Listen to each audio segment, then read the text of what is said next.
Hello, good morning everyone. आज हम भारतीय न्याय संहिता 2023 के लिए आज रिवीजन सेशन हमने रखा है, तो आज हम उसके लिए डिस्कस करेंगे। तो आज हम सबसे पहले मैं बताता हूं आपके लिए कि किस तरीके से हम डिस्कस करेंगे बीएनएस के लिए। मैं ऑलरेडी चैप्टर्स वगैरह के लिए पढ़ा चुका हूं। जिनने मेरी स्टार्टिंग की क्लास अटेंड की होगी तो सारे ही जितने सेक्शंस मैं आज बताऊंगा आपके लिए फास्ट तरीके से, वो ऑलरेडी हम सभी लोग पढ़ चुके हैं। तो जेएमएस लॉ क्लासेस में आप सभी का स्वागत है।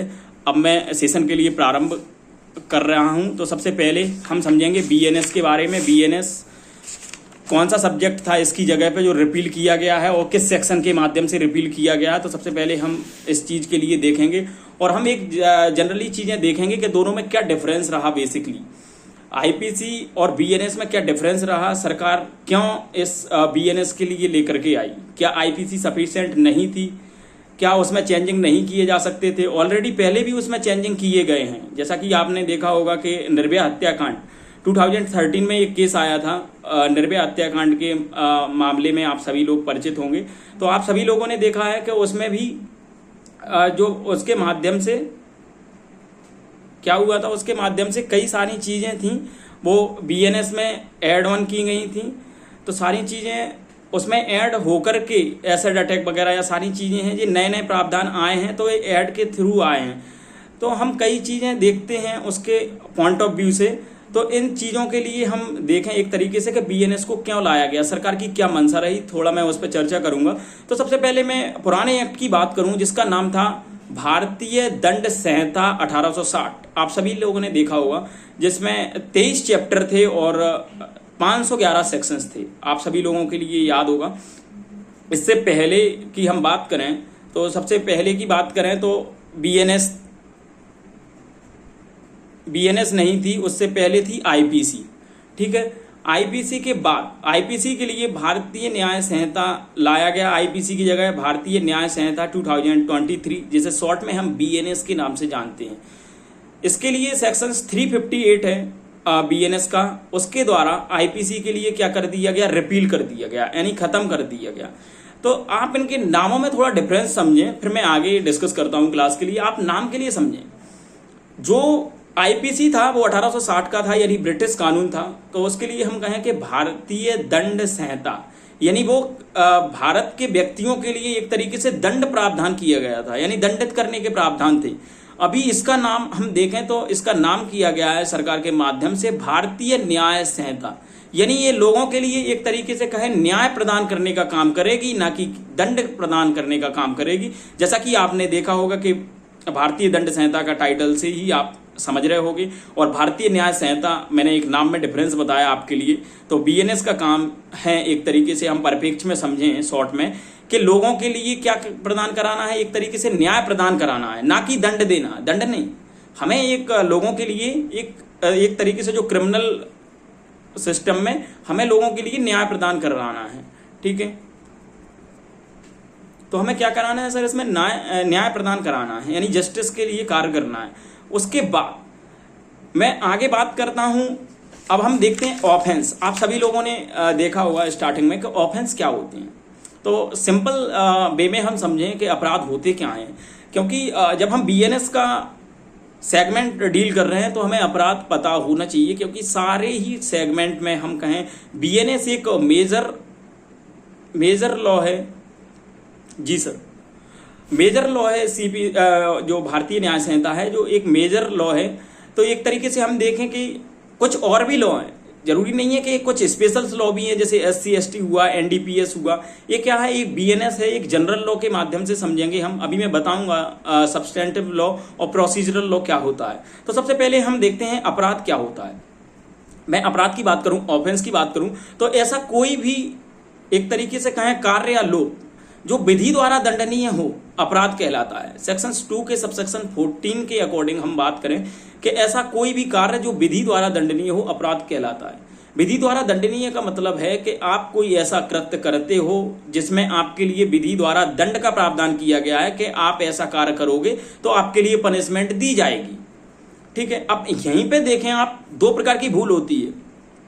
एक तो होती है फैक्ट की भूल, एक होती है लॉ की भूल। तो लोगों ने जनरली क्या किया है, एक हम सिनेरियो बनाएं कि एक फैक्ट की भूल तो क्षम्य होती है, मिस्टेक ऑफ फैक्ट, और दूसरा है mistake of law. Mistake of law क्षम्य नहीं है, मिस्टेक ऑफ फैक्ट क्षम्य है। मैं समझाता हूं दोनों में, फिर मैं आगे डिस्कस करूंगा सेशन को। मिस्टेक ऑफ फैक्ट का मतलब होता है कि आप किसी शॉप पर गए, आपने कोई सामान परचेज किया, उसने कोई उसी कैटेगरी का कोई दूसरा सामान आपके लिए दे दिया। माना कि आप कोई शॉप पे गए हो, आपने समझ लीजिए कि दाल के लिए ऑफर किया कि एक केजी दाल कीजिए।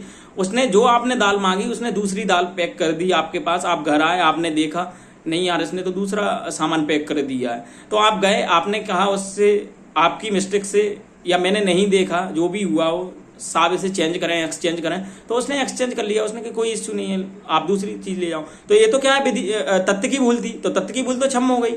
दूसरी मैं बात करता हूं विधि की भूल। विधि की भूल मैं आपको बता दूं क्षम्य नहीं है। यदि कोई व्यक्ति विधि की भूल करता है और वो कहता है कि साहब मुझे तो पता नहीं था भारत का लॉ, तो मैंने तो कोई अपराध किया ही नहीं है, क्योंकि मैं जानता ही नहीं हूं क्या है जो अपराध मैंने किया। नहीं, कोर्ट ने माना कि भले आपको पता हो ना हो, विधि की भूल क्षम्य नहीं है। ऐसे तो हर व्यक्ति जाएगा, हर व्यक्ति आप समझें कोई क्राइम किसी पे रजिस्टर ही नहीं होगा, वो कहेगा साहब मैं थोड़ी वकील हूँ, मैं थोड़ी लॉ फील्ड से रेगुलेट करता हूं, तो मुझे थोड़ी पता है साहब कि मैंने अपराध कर दिया, दंड कर दिया। तो ऐसे तो सभी व्यक्ति बरी हो जाएंगे। इसीलिए कहा गया कि विधि की भूल क्षम्य नहीं है। दूसरी मैं बात करता हूं अपराध की। तो अपराध देखा मैंने, ऐसा कोई भी कृत्य जो विधि द्वारा दंडनीय हो, यानी उसे दंड बताया गया हो। सिंपल वे में बताता हूं मैं, आपकी किसी व्यक्ति से लड़ाई हुई, आपने उसके गाल में 2 थप्पड़ मार दिए, क्या है, विधि द्वारा दंडनीय है कि नहीं? आपने सामने वाले के व्यक्ति के लिए उपद्रव की है, तो आपके लिए क्या है, पनिशमेंट दी है। आपने हर्ट दी है तो आपके लिए पनिशमेंट दी है BNS के माध्यम से, ठीक है। दूसरी हम देखते हैं कि अब अपराध के कुछ एलिमेंट्स होते हैं, तो एलिमेंट्स के लिए भी समझना बहुत जरूरी है। पहला एलिमेंट्स होता है अपराध का मानव या व्यक्ति, यानी ह्यूमन बीइंग होना चाहिए। ह्यूमन बीइंग की बात करूं मैं, तो ह्यूमन बीइंग में कौन कौन आता है, अभी बेसिकली एक सेक्शन 2 के सबसेक्शन 10 से हमें ह्यूमन बीइंग का पता चलेगा। ह्यूमन बीइंग का मतलब होता है कि कोई भी मानव जीवन, यानी कोई भी ऐसा व्यक्ति जो जीवित है, उसके अंतर्गत ही वर्ड यूज किया गया है। इंग्लिश में ही है और हिंदी में वह लिखा है, तो आप समझें यदि कहीं ही लिखा है तो उसका क्या अर्थ लगाया जाएगा। उसका सिंपल भाषा में मैं कहूं, उसका अर्थ लगाया जाएगा या तो मेल से या फीमेल से या ट्रांसजेंडर। ट्रांसजेंडर बेसिकली IPC में नहीं थी, तो ट्रांसजेंडर के ऊपर आप 2 के सबसेक्शन 10 में मैं डिस्कस करूंगा, तो वहां पे न्यूली एडिट लिखें। 2019 में एक ट्रांसजेंडर एक्ट आया है, जिसके सेक्शन 2 के सबसेक्शन के अकॉर्डिंग बताया गया है कि ट्रांसजेंडर वर्ड के लिए परिभाषित किया गया है।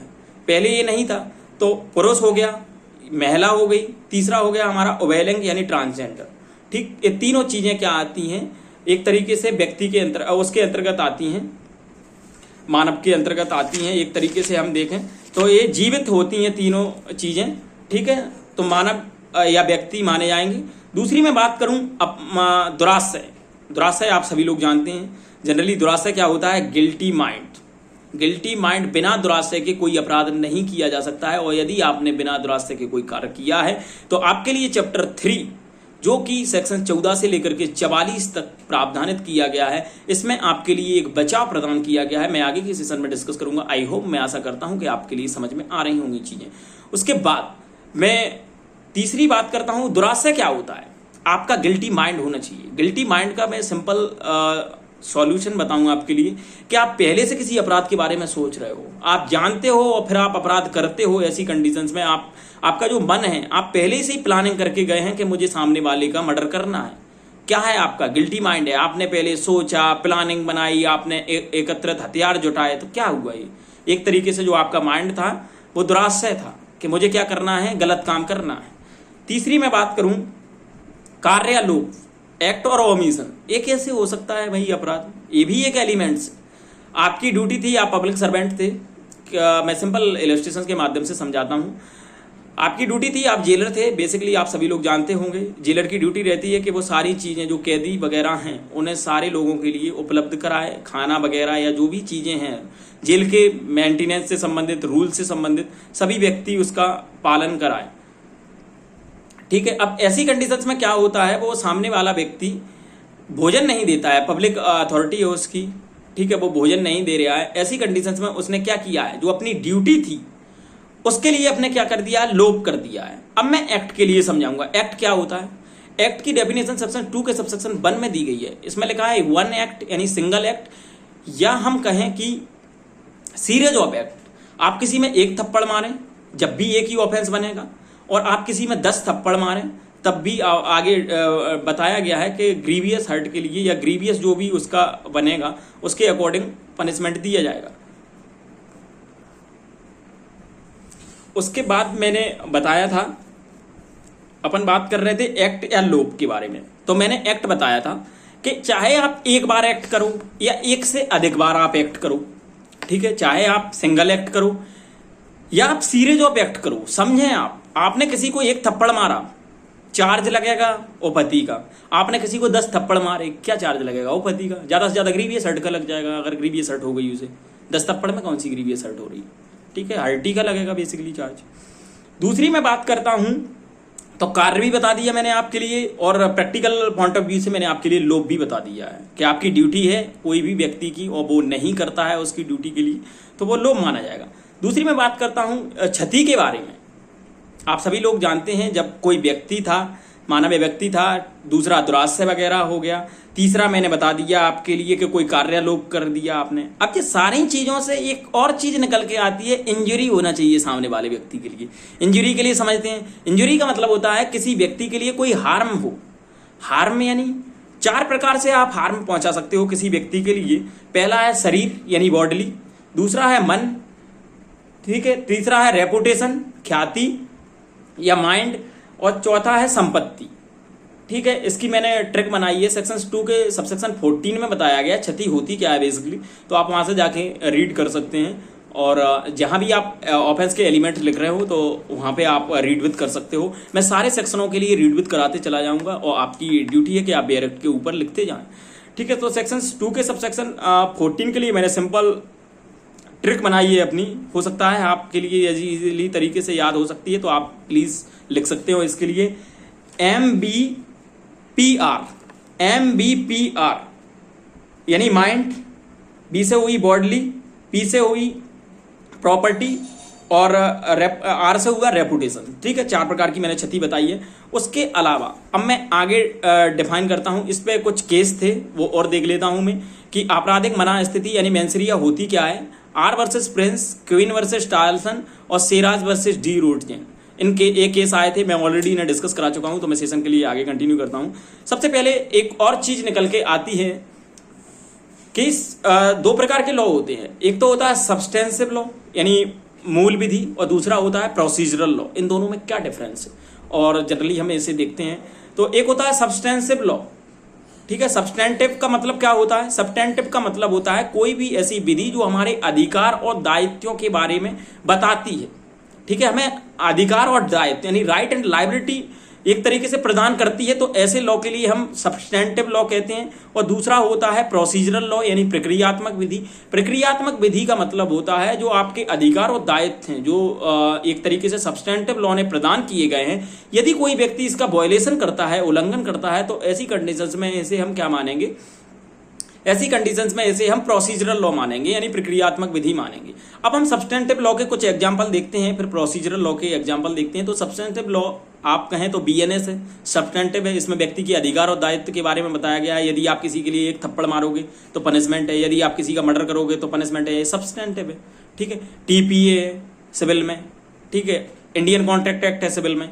दूसरी हम बात करें प्रोसीजरल लॉ के इलस्ट्रेशंस की, तो अपना हो गया बीएसए भारतीय साक्ष्य अधिनियम 2023। उसके अलावा हमारा एसआरए हुआ 1963, या प्रोसीजरल लॉ में हमारा सबसे बड़ा प्रोसीजरल लॉ कहें हम एसआरए वगैरह भी है, और सीपीसी भी है हमारा एक प्रोसीजरल लॉ, जो कि सारी एक तरीके से जो सारी प्रोसेस बताता है सिविल का, तो वो प्रोसीजरल लॉ है, ठीक है, सीपीसी। उसके अलावा मैं सेशन के लिए आई होप मैं आशा करता हूं कि आपके लिए समझ में आ रही होंगी चीजें। उसके अलावा अब हम देखते हैं कुछ बेसिक चीजें बीएनएस की, उनके लिए मैं डिस्कस कराता हूं, आपके लिए याद करना है इन चीजों के लिए। तो पहली आपके लिए किसी भी एक्ट के लिए पढ़ें, एमपी एडीपीओ, एमपी सिविल जज, जितने भी एक्ट हैं, एमपी एडीपीओ में 32 सब्जेक्ट हैं और एमपी सिविल जज में कितने 12 सब्जेक्ट हैं। तो 15 हो गए हैं, अभी 3 सब्जेक्ट रिसेंटली जोड़े गए हैं पिछली नोटिफिकेशंस में। तो 15 सब्जेक्टों के लिए आपके लिए क्या करना है, और एमपी एडीपीयू में 32 सब्जेक्ट हैं, आपके लिए कुछ मैं वर्क दे रहा हूं, आप उनके लिए करें एज इट इज। आपके लिए सारे सब्जेक्टों की इन्फोर्समेंट डेट याद करना है, कितने सेक्शंस है वो याद करना है, कितनी धाराएं हैं वो याद करना है, कितने अध्याय हैं वो याद करना है, एक्ट कब लागू हुआ, एक्ट को पनिशमेंट कितनी है, और एक्ट में मतलब एक तरीके से कहें राष्ट्रपति की अनुमति कब मिली प्रेसिडेंट की, ठीक है। और एक एक्ट नंबर होता है, आप उस एक्ट नंबर के लिए समझें। मैं आपके लिए आई होप, मैं आशा करता हूं मैं बीएनएस के अकॉर्डिंग ही बता देता हूं क्या क्या चीजें याद करना। पहले हम एक्ट की बात करते हैं, तो बीएनएस का 2023 का एक्ट नंबर 45 है, ठीक है। उसके बाद मैं बात करता हूं इसे राष्ट्रपति की अनुमति कब मिली। एक्ट नंबर 45 की थोड़ी रीजनिंग बताता हूं मैं, क्यों एक्ट नंबर रखा है। एक्ट नंबर का एक तरीके से, एक्ट नंबर का हम एक तरीके से कहें कि एक्ट नंबर का रहता है एक तरीके से संख्या प्रदान करना। 2023 में ये 45 नंबर का जो एक्ट है वो बीएनएस है हमारी, और जितने भी 2023 में एक्ट बने होंगे उन पे सब पे नंबरिंग होगा। 1 नंबर पे कोई अदर एक्ट होगा, 2 पे कोई अदर एक्ट होगा, 3 पे कोई अदर एक्ट होगा, और 60 पे कोई अदर एक्ट होगा। जितने एक्ट पारित होते हैं सब एक्ट का एक वर्ष का एक मेंटेन बनता है, हर वर्ष का उस पर ईयर लिखा जाता है कितने एक्ट इसमें पास हुए, इसीलिए हमें इजीली ध्यान रहे कि ये कौन से सन का एक्ट है। 2023 का एक्ट नंबर कितना है, 45। जब आप उसके जो रजिस्टर एंट्री पे जाएंगे तो उसमें लिखा मिलेगा 45 नंबर, यानी वहां पे लिखा रहेगा 2023 में 45 नंबर का एक्ट था, वो हमारा बीएनएस था, इसीलिए एक्ट नंबर लिखा जाता है आइडेंटिफाई करने के लिए। उसकी बात हम बात करते हैं राष्ट्रपति की अनुमति। हर सब्जेक्ट के लिए राष्ट्रपति की अनुमति प्रदान की गई है, इसे भी अनुमति प्रदान की गई है बीएनएस के लिए, यानी 25 दिसंबर 2023 के लिए राष्ट्रपति की अनुमति प्रदान की गई है। राष्ट्रपति की अनुमति के बाद तीसरा क्वेश्चन आता है हमारा, बीएनएस में कितने सेक्शंस हैं, कितने अध्याय हैं। तो बीएनएस में मैं बात करूं सेक्शंस की तो 358 सेक्शंस हैं, चैप्टर की भी मैं बात करूं तो 20 चैप्टर हैं, ठीक है। उसके बाद हम देखते हैं कि बीएनएस कब लागू हुआ, इन्फोर्समेंट की डेट देखते हैं। तो 1 जुलाई 2024 में, 1 जुलाई 2024 से बीएनएस लागू हुआ। इसका एक प्रावधान है वो अभी तक लागू नहीं हुआ है, जिसका नाम है, एक तरीके से हम कहें एक्सीडेंट जो मैटर डील करते हैं, ड्राइवरों की हड़ताल आपने देखा होगा। क्यों ये प्रावधान लागू नहीं हुआ, यहाँ रीजनिंग समझें आप। जो ड्राइवरों की हड़ताल थी आपने देखा होगा, स्टार्टिंग में जब ये एक्ट लागू नहीं हुआ था तो उस समय ड्राइवरों ने हड़ताल की थी कि इतनी पनिशमेंट आप क्यों रख रहे हैं हमें, हम इंटेंशनली थोड़ी कर रहे हैं, जानबूझ के एक्सीडेंट हो गया है, एक्सीडेंट अब हम वहां खड़े रहेंगे तो सामने वाले का जो फैमिली है जिसकी व्यक्ति की डेथ हुई है वो तो हमें मार ही देगा अगर हम वहां खड़े रहेंगे। तो इसीलिए फिर विधायिका ने या संसद ने इस एक्ट का जो प्रावधान था, ये ड्राइवर अपने हड़ताल पे बैठ गए तो उनने इस प्रावधान के लिए अभी सेपरेट रखा है, अभी इसे लागू नहीं किया गया है। तो 106 की बीएनएस की धारा 106 की सबसेक्शन 2 है, इसे अभी लागू नहीं किया गया है। बाकी हम तीनों एक्ट देखें, भारतीय साक्ष्य अधिनियम 2023, भारतीय न्याय संहिता 2023 और भारतीय नागरिक सुरक्षा संहिता 2023 के सारे प्रावधान लागू हो चुके हैं। बीएनएस की सेक्शन 106 क्लॉज 2 लागू नहीं हुआ है। बीएनएस सेक्शन 106 ए लागू हो गया है, एक सबसेक्शन वाला है वो लागू हो गया है, लेकिन केवल 2 सबसेक्शन है वो लागू नहीं हुआ है। मैं इसकी आगे बात करता हूं, मैंने जनरल चीजें डिस्कस की। अब हम समझते हैं इसकी प्रीएम्बल। जब भी आप सब्जेक्ट पढ़ें, किसी भी सब्जेक्ट के लिए पढ़ें, हर सब्जेक्ट की प्रीएम्बल होती है, ऐसे ही इसकी भी एक प्रीएम्बल है बीएनएस की, इसके लिए भी हम देखते हैं। इसका मतलब लिखा है कि अपराधों से संबंधित जो प्रावधान है, यानी जो ऑफेंस से संबंधित प्रावधान बताए गए हैं, उसके लिए एक जगह कंसोलिडेट करना है या उनमें अमेंड करना है, संशोधन करना है और कंसोलिडेट करना है, या उनसे संबंधित जो भी प्रावधान हैं उनके लिए हमें एक जगह रखना है और एक अधिनियम बनाना है, जैसे कि हमारा बीएनएस है। सभी अपराधों के लिए एक ही एक्ट में तो रखा गया है बीएनएस, और इसमें समय के अनुसार हम परिवर्तन भी करेंगे, ठीक। उसके अलावा अब मैं इसके बाद अपना जो एक्ट है बीएनएस भारतीय न्याय संहिता 2023 के सेक्शन 1 की बात करता हूं। अध्याय 1 के ऊपर लिखेंगे आप सेक्शन 1 से लेकर के 3 तक, जो प्रिलिमिनरी की बात करता है, प्रारंभिक की बात करता है, उसे देखते हैं हम, जो कि सेक्शन 1 से लेकर के 3 तक प्रावधानित है। तो सेक्शन 1 क्या बात करता है हम उसके लिए डिस्कस करते हैं। सेक्शन 1 बात करता है संक्षिप्त नाम, प्रारंभ और लागू होना, short title, commitment and application. संक्षिप्त नाम, इस अधिनियम का संक्षिप्त नाम क्या है, बीएनएस भारतीय न्याय संहिता 2023, ठीक है। उसके बाद हम सबसेक्शन क्लॉज 2 बात करते हैं।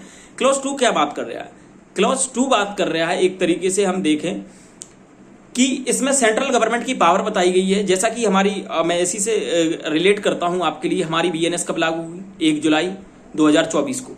इसका एक प्रावधान है वो लागू नहीं हुआ है, 106 के सबसेक्शन 2। तो इसके लिए लिखा है कि केंद्रीय सरकार भिन्न भिन्न तारीखें घोषित कर सकती है एक्ट में।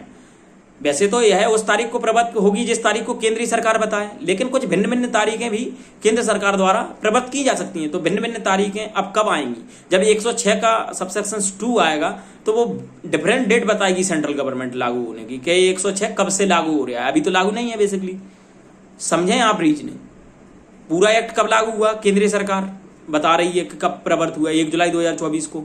अब जो बचा हुआ एक प्रावधान है वो कब लागू हुआ, वो हमने बताया गया है कि जब फ्यूचर में इसे अप्लाई किया जाएगा, इन्फोर्समेंट किया जाएगा, जब उसके लिए अलग से डेट लिखी जाएगी कि 106 का सबसेक्शन 2 कब लागू हुआ, तो उसी के लिए सेंट्रल गवर्नमेंट बताएगी।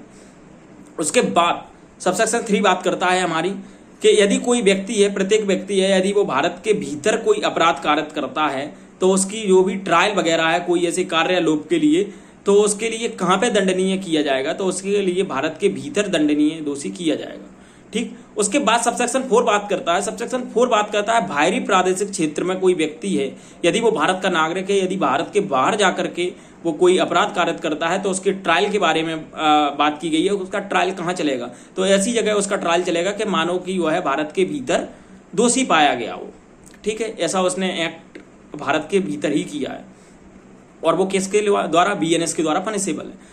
सबसेक्शन 5 बात करता है हमारा राज्य क्षेत्रातीत अधिकारों के बारे में। इसमें बताया गया है कि कौन कौन व्यक्ति होंगे। ठीक है, तो इसमें लिखा है कि भारत के बाहर कोई व्यक्ति जाकर के, जो भारत का नागरिक है, रजिस्टर्ड है इंडिया में, यदि वो भारत के बाहर जाकर के कोई ऑफेंस करता है। दूसरा, यदि वो भारत की पोत या विमान पर ऑफेंस कारित करता है। दूसरा, वो कंप्यूटर, तीसरा वो बात करता है कंप्यूटर साधन के माध्यम से, आप देखते हो इलेक्ट्रॉनिक मीन्स से कोई विदेश में बैठ करके अपराध कर रहा है, भारत का नागरिक है, तो इस एक्ट के अकॉर्डिंग उसे भी क्या है? पनिशेबल ऑफेंस बनाया गया है। उसके बाद सबसेक्शन 6 निकालें आप।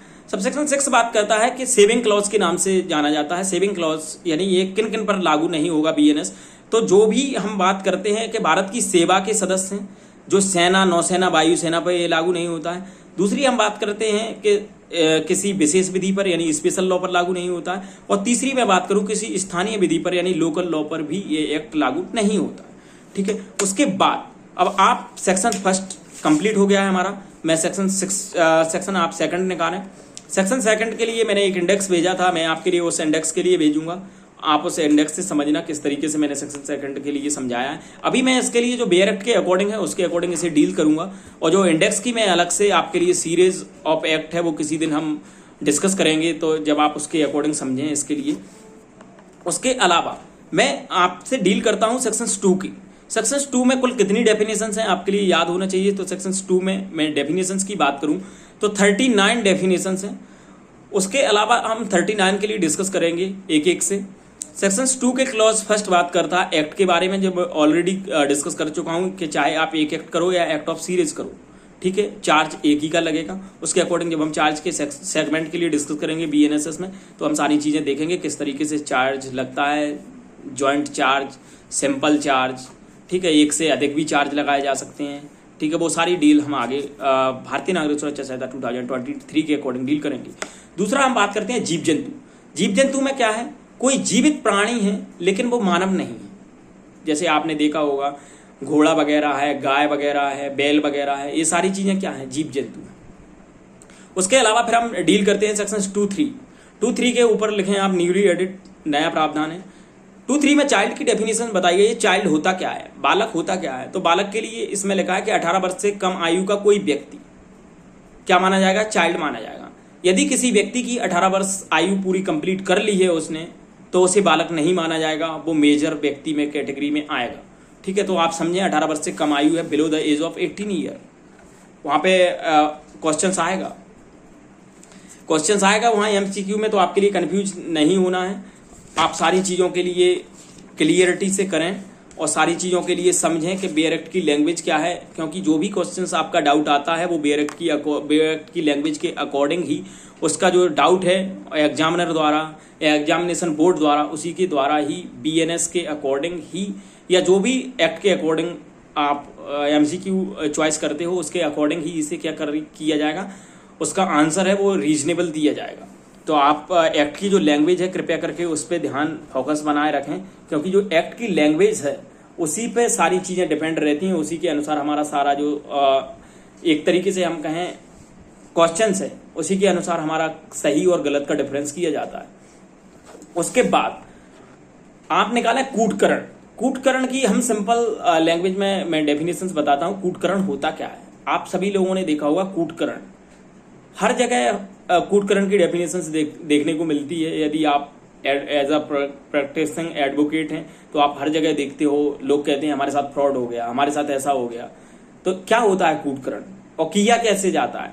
तो कूटकरण के लिए किसी व्यक्ति के लिए प्रवंचना होना अति आवश्यक है। किसी व्यक्ति के लिए आप धोखा देने के आशय से कोई कार्य करते हो, आप जानते हो, आपकी नॉलेज है, आपके लिए इंटेंशन है कि सामने वाले व्यक्ति के लिए क्या होगा, इससे धोखा होगा, ऐसी कंडीशन में उसे प्रवंचना कहा जाता है। प्रवंचना की मैं बात करूं एक सिंपल वे में हम समझें कि प्रवंचना हमने एक नोट तैयार किया जाली नोट के नाम से। आपने एक 500 का नोट था, आपने उसमें कुछ ऐसा करेक्शंस किया कि मार्केट में उसकी वैल्यू है वो असली रूप के रूप में मानी जाए।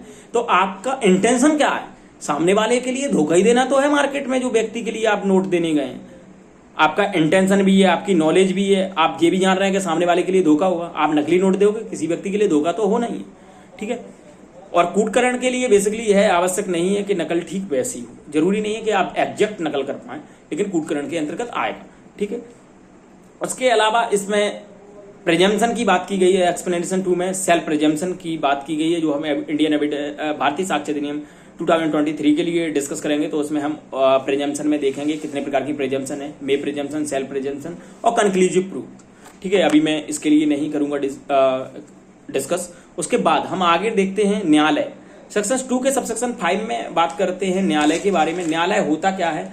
तो हम न्यायालय के अंतर्गत क्या व्यक्ति अभिप्रेत है? कोई न्यायाधीश अभिप्रेत है, ठीक है। तो न्यायालय के अंतर्गत न्यायाधीश अभिप्रेत है। न्यायाधीश कैसा व्यक्ति होता है जिसके लिए क्या किया जाता है? एक तरीके से उसकी अपॉइंटमेंट की जाती है। अपॉइंटमेंट किस लिए की जा रही है कि आप जो विधि द्वारा आपके लिए सशक्त किया गया है कि आप जो भी जुडिशियरी एक्ट है आप उसके लिए एक्ट के लिए परफॉर्म करें, ठीक है।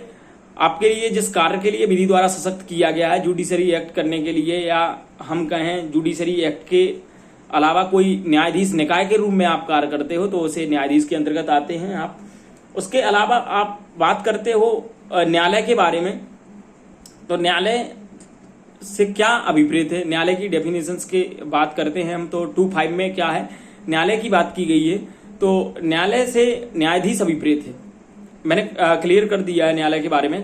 2.6 के लिए आते हैं आप। डेथ के बारे में बात की गई है सेक्शन 2 के क्लॉज 6 में। डेथ होती क्या है?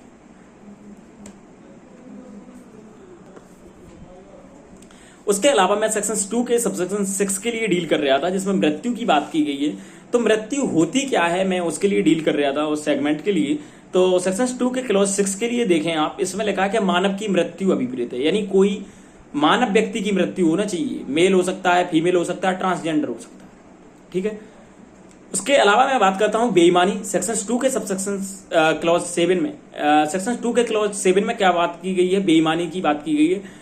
डिसऑनेस्टली, यानी बेईमानी होती क्या है? बेईमानी की सिंपल लैंग्वेज में हम बात करें, एक व्यक्ति के लिए फायदा हो रहा है, दूसरे व्यक्ति के लिए नुकसान हो रहा है, हो गई बेईमानी। सिंपल हम इलस्ट्रेशन से लेता हूं मैं आपके लिए। चोरी, आप सभी लोगों ने ऑफेंस देखा होगा। चोरी के अपराध में जो व्यक्ति चोरी का अपराध करता है उसे तो फायदा होता है क्योंकि वो चुरा के कोई संपत्ति ले जाता है, और जिसके घर में उसने चोरी की है या जिसकी वस्तु की चोरी की है उसे हानि होती है, ठीक है। उसके अलावा सेक्शन 2 के क्लॉज 8 की बात करता हूं मैं, उसमें डॉक्यूमेंट के बारे में बताया गया है। डॉक्यूमेंट होता क्या है? सेक्शन 2 के क्लॉज 8 में बात किया गया है डॉक्यूमेंट के बारे में। डॉक्यूमेंट किसी एक तरीके से हम कहें कि डॉक्यूमेंट के लिए एक बहुत ही लेटेस्ट की पॉइंट्स है, वो न्यूली एडिट किया गया है, तो आप वहां पे न्यूली एडिट लिखें। इसमें लिखा है इलेक्ट्रॉनिक और डिजिटल अभिलेख, इसे न्यूली एडिट किया गया है सेक्शन 2 के क्लॉज 8 में, दस्तावेज से संबंधित। तो दस्तावेज के लिए हम समझते हैं कि दस्तावेज होता क्या है? दस्तावेज होता है किसी पदार्थ पर अक्षरों के माध्यम से या अंकों के माध्यम से या चिन्हों के माध्यम से या कोई साधन के माध्यम से आप क्या करते हो किसी साक्ष्य के रूप में उपयोग किए जाने के लिए आप ऐसा दस्तावेज तैयार करते हो, ठीक है। वो किसी पदार्थ पर कर सकते हैं, आप अक्षर के माध्यम से कर सकते हैं, आप अंकों के माध्यम से कर सकते हैं, आप चिन्हों के माध्यम से कर सकते हैं। आप सभी लोगों ने एग्रीमेंट देखा होगा। यदि कोई एग्रीमेंट विवादित होता है तो ऐसी कंडीशंस में हमारे पास लायबिलिटी रहती है, हमारे पास एक राइट रहता है कि यदि हमने लीगल एग्रीमेंट किया है तो हम उसका कोर्ट में जाकर के परफॉर्मेंस करा सकते हैं। Special performance act, specific relief act 1963, SRA आप सभी लोगों ने सुना होगा। स्पेसिफिक परफॉर्मेंस, हम उस एग्रीमेंट का संविदा का विनिर्दिष्ट पालन करा सकते हैं कि साहब ए और बी के बीच में एक एग्रीमेंट हुआ था, सामने वाला बी व्यक्ति है वो अपना परफॉर्मेंस नहीं कर रहा है, उस सामने वाले व्यक्ति के लिए कोई थर्ड व्यक्ति मिल गया है, उसने ज्यादा कंसिडरेशन दे दिया है, इसीलिए मकान मुझे सेल नहीं कर रहा है। इसीलिए मैं आपसे कह रहा हूं कि आप क्या करें, इस मकान के लिए मुझे सामने वाले से कहा जाए कि मुझे ये सामने वाला मकान है वो बेचने के लिए कहे। आपका एग्रीमेंट प्रॉपर होना चाहिए, सारी चीजें होना चाहिए, प्रॉपर स्टाम्प ड्यूटी होना चाहिए, प्रॉपर कोर्ट फीस देना चाहिए आपके लिए कोर्ट में, ये सारी चीजें वो प्रोसेस की है, मैं उसमें ज्यादा नहीं जाऊंगा। तो इसमें दस्तावेज यानी जिसे हम साक्ष्य के रूप में ले जाया जा सकता है, यानी एग्रीमेंट के लिए आप एज अ राइटफुल ले जा सकते हैं कि साहब इसमें 2 विटनेस थे, इनके साइन है साहब, इनके बीच हुआ था, नोटराइज भी है, रजिस्टर्ड भी है एग्रीमेंट, सारी चीजें हैं साहब। अब हमारे जो एग्रीमेंट है आप साक्ष्य के रूप में ले जाएंगे, उसके लिए उस पर एग्जिबिट डलेगा, ठीक है। प्रदर्श, यदि प्लेंटिफ की ओर से है तो प्रदर्श पी डलेगा, और डिपेंडेंस की ओर से है प्रदर्श डी डलेगा। कितने नंबर का डॉक्यूमेंट है तो उसके अकॉर्डिंग इस पर नंबरिंग की जाएगी, ठीक है। ये तो मैंने प्रैक्टिकल पॉइंट ऑफ व्यू से बता दिया। अब मैं बता रहा हूँ इसके कुछ दृष्टांत की, ये बहुत ही इंपॉर्टेंट है और कई बार एग्जाम पॉइंट ऑफ व्यू से कई बार पूछे गए हैं। तो इसमें लगा है संविदा के बारे में जो मैं डिस्कस कर चुका हूं, जिसके साक्ष्य के रूप में हम प्रयोग कर सकते हैं। तो क्या है ऐसी कंडीशंस में उसे क्या माना जाएगा, दस्तावेज माना जाएगा। दूसरी मैं बात करता हूं बैंक कार्य पर कोई चेक दिया जाता है तो वो भी क्या है, दस्तावेज है। तीसरी मैं बात करता हूं, आपने एनआई एक्ट के अकॉर्डिंग देखे होंगे मामले, ठीक है, आप चेक पेश करते हो तो वो भी क्या है माना जाएगा, एक तरीके से दस्तावेज माना जाएगा। आप देखते होंगे चेक पे नंबरिंग होती है। उसके अलावा फिर मैं बात करता हूँ पावर ऑफ अटॉर्नी यानी मुख्यतारनामा। मुख्यतारनामा कोई ऐसा व्यक्ति होता है जो अपनी लीगल राइट और लायबिलिटी किसी थर्ड व्यक्ति के लिए ट्रांसफर कर देता है। कोई ऐसा व्यक्ति है जो असमर्थ है अपनी प्रॉपर्टी के लिए एक तरीके से कहें ट्रांसफर करने के लिए। मैं ऑनर हूं लेकिन क्या हुआ, सामने वाला मैं डिसीज है मुझे, या मैं हर जगह उपस्थित नहीं हो सकता हूं, तो मैं एक डॉक्यूमेंट प्रिपेयर कराता हूं, उसे बोलते हैं पावर ऑफ अटॉर्नी। मेरी ओर से कोई थर्ड व्यक्ति कार्य करेगा, ठीक है, तो उसे हम पावर ऑफ अटॉर्नी बोलते हैं। तो जो भी मेरी ओर से कार्रवाई होनी है वो किसी थर्ड व्यक्ति के माध्यम से मैं अपने राइट के लिए क्या करता हूं, ट्रांसफर करता हूं। तो जो भी वो थर्ड व्यक्ति काम कर रहा है ऐसा माना जाएगा कि कार्य मैंने ही किया है, उसे हम पावर ऑफ अटॉर्नी के नाम से जाना जाते हैं। चौथा मैं बात करता हूं, आपने मानचित्र या रेखांक के बारे में देखा होगा। आप सभी लोग जानते हैं जैसे इंडिया का मैप हुआ है, मध्य प्रदेश का मैप हुआ, उत्तर प्रदेश का मैप हुआ। इसके लिए यदि कोई पॉइंट विवादित होता है तो इसके लिए हम न्यायालय में पेश कर सकते हैं, ठीक। उसके अलावा मैं हाई कोर्ट या सुप्रीम कोर्ट या जो भी हमारे कोर्ट हैं, आप सभी लोगों ने देखा होगा इंस्ट्रक्शन और डायरेक्शंस कोर्ट के माध्यम से दिए जाते हैं, या जिसे हम साक्ष्य के रूप में उपयोग किया जा सकता है उसके लिए, तो उसके लिए हम क्या कहेंगे, एक दस्तावेज के रूप में मानेंगे, ठीक है। अब होता है इसका सेकंड स्पष्टीकरण बात करता है वाणिज्यिक प्रथा। वाणिज्यिक प्रथा के बारे में आप सभी लोग जानते होंगे कोई डिजिटल कोड होते हैं, कई लोगों के आजकल आप सिग्नेचर देखें तो उसके सिग्नेचर हैं वो डिजिट में आने लगे हैं। यानी वो कहेगा 125 उसके साइन हो गए, 100 उसके नाम के साइन हो गए, डिजिटल सिग्नेचर, इलेक्ट्रॉनिक सिग्नेचर, कई तरीके के सिग्नेचर बनाए जाते हैं, आप सभी लोग जानते होंगे मैं क्या समझाना चाहता हूं। तो कोई वाणिज्यिक लैंग्वेज है, कोई वाणिज्यिक व्यापार की भाषा है, कोई प्रथा है, ऐसी कंडीशंस में माना जाएगा कि जो प्रथा है, जो वाणिज्यिक प्रथा है, जो भी चली आ रही है बिजनेस की लैंग्वेज है, उसी के अकॉर्डिंग उसे कंसीडर किया जाएगा, ठीक है। यदि आप कोई भी इलस्ट्रेशंस ले लें, जैसे बिजनेस की लैंग्वेज में किसी भी चीज के लिए कोई अन्य नाम प्रदर्शित करते तो उसे उस अन्य नाम से ही प्रदर्शित किया जाएगा। जैसे कोई सा भी इलस्ट्रेशंस बना सकते हो इसमें बिजनेस की लैंग्वेज में। जैसे आप किसी के व्यापारी हो दाल बाजार में, किसी दाल के आपके पास बहुत ज्यादा सप्लाई होती है। अब आपने कोई बिजनेस की भाषा में आपका कोई कोड है कि आपने लिख दिया 6 से 9।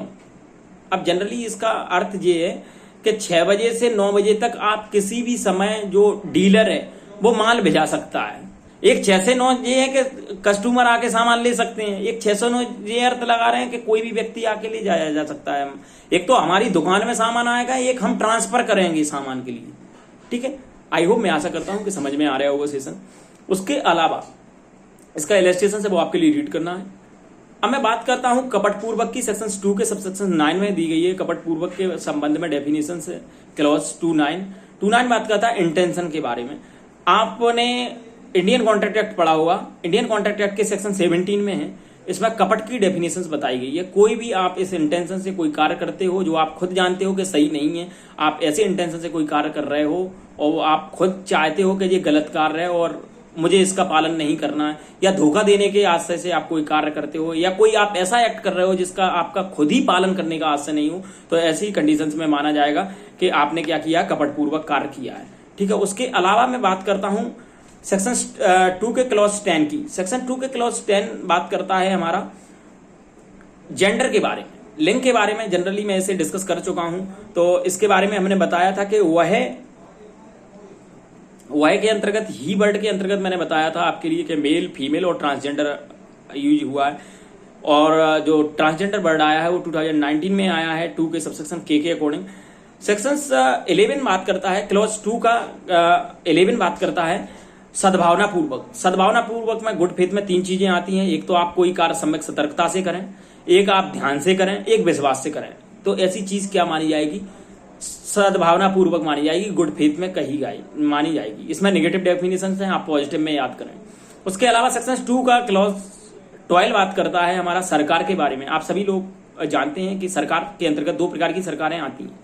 एक तो होता है हमारा सेंट्रल गवर्नमेंट, एक होता है हमारा स्टेट गवर्नमेंट। सेंट्रल गवर्नमेंट में हम कहें कि एक ही व्यक्ति मुखिया होता है सेंट्रल गवर्नमेंट में, जैसा कि आप जानते होंगे कि मैं बात करूंगी एक्चुअल पावर की तो पीएम में निहित है। हम इंडियन कॉन्स्टिट्यूशन डिस्कस करेंगे तब उसमें सारी चीजें देखेंगे। दूसरी हम बात करते हैं स्टेट की। पीएम एक ही होता है पूरे देश में, यानी हमारे अभी वर्तमान समय में मैं एक और रेफरेंस दे दूंगा आपके लिए। 28 स्टेट है हमारे और 8 हमारे केंद्र शासित प्रदेश है। एमपी जीके के क्वेश्चन से समझें आप। तो 28 स्टेट का केवल एक ही व्यक्ति पीएम होगा, यानी 28 राज्यों का जो सेंट्रल का पावर है वो एक व्यक्ति चलाएगा। एक में नहीं थे सेंट्रल में पीएम। मैं दूसरी बात करता हूं, एक होता है प्रेसिडेंट, ठीक है, और दूसरा मैं बात करूं यहां पे मुख्यमंत्री यानी सीएम। अपने 28 स्टेट है तो 28 स्टेट के लिए आपके लिए सबका अलग अलग सीएम होगा। मध्य प्रदेश का अलग सीएम है, मध्य प्रदेश के श्री मोहन यादव जी हैं। उत्तर प्रदेश के देखें तो श्री योगी आदित्यनाथ जी हैं।